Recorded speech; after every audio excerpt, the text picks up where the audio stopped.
I never thought I'd use my position as county judge for personal justice, but when your nonverbal autistic son is kidnapped and abandoned 300 miles from home by a power-drunk HOA board, you move heaven and earth. And when they found out who I am, the smug grins vanished faster than you can say felony abduction. Let me tell you what happened. Strap in. My son, his routine, and the HOA that hated it. My son Eli is 15.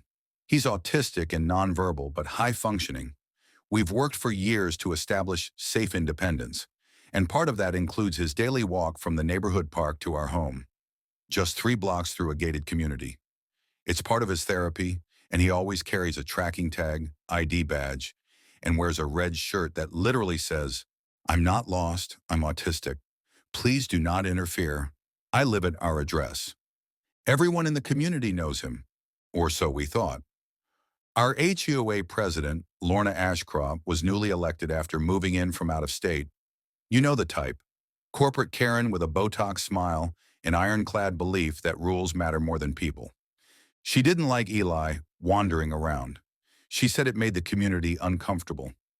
I gave her a printed statement from our doctor, introduced her to Eli, and made it clear that his walks were a protected therapeutic activity under the Americans with Disabilities Act. Apparently, that didn't matter. The day everything broke. Last Friday, I was in court all day. Eli left school, walked to the park with his assistant, then began his regular walk home, tracked and on schedule.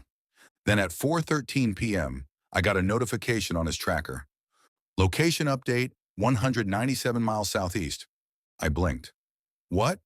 Within 2 minutes, it updated again. 220 miles. My heart dropped. He was in a vehicle.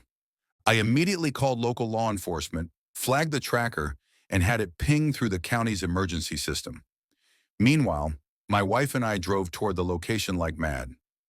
5 hours later, Eli was found alone on a bench at a bus station outside Baton Rouge, Louisiana, 297 miles away from home.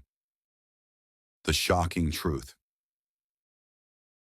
Eli was dropped off by a private HOA transport unit.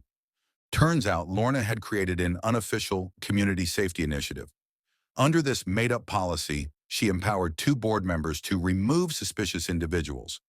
They saw Eli on his walk, called it loitering, and instead of calling us or even police, they hired a rideshare driver, paid him $400 in cash, and told him to take the kid far away and drop him off near a city with services.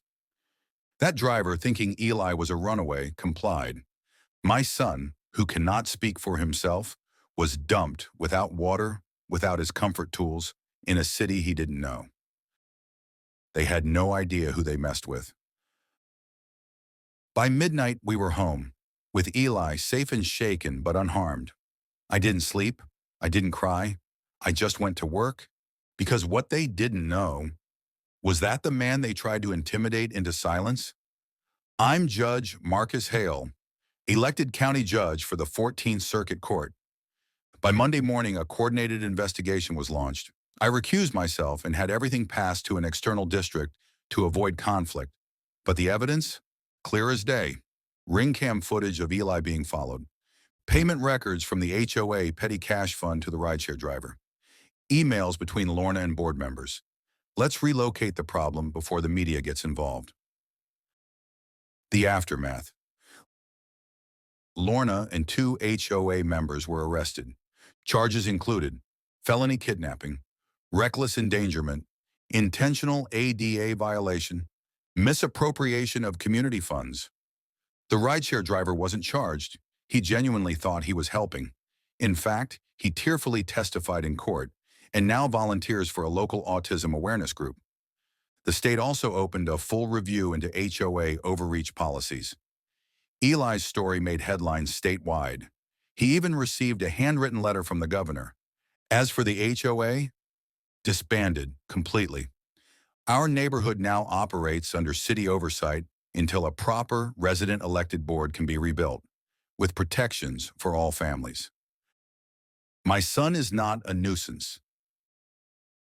Eli has the heart of a lion and the courage of 10 grown men. He still walks every day, We've installed extra GPS backups and added a friendly neighborhood buddy system. All voluntary, all supported. People now wave at him, chat with him gently, and know to call us if anything ever seems off. And me? I'm no longer just a judge. I'm the dad who made sure justice never takes a back seat, no matter how powerful a Karen thinks she is.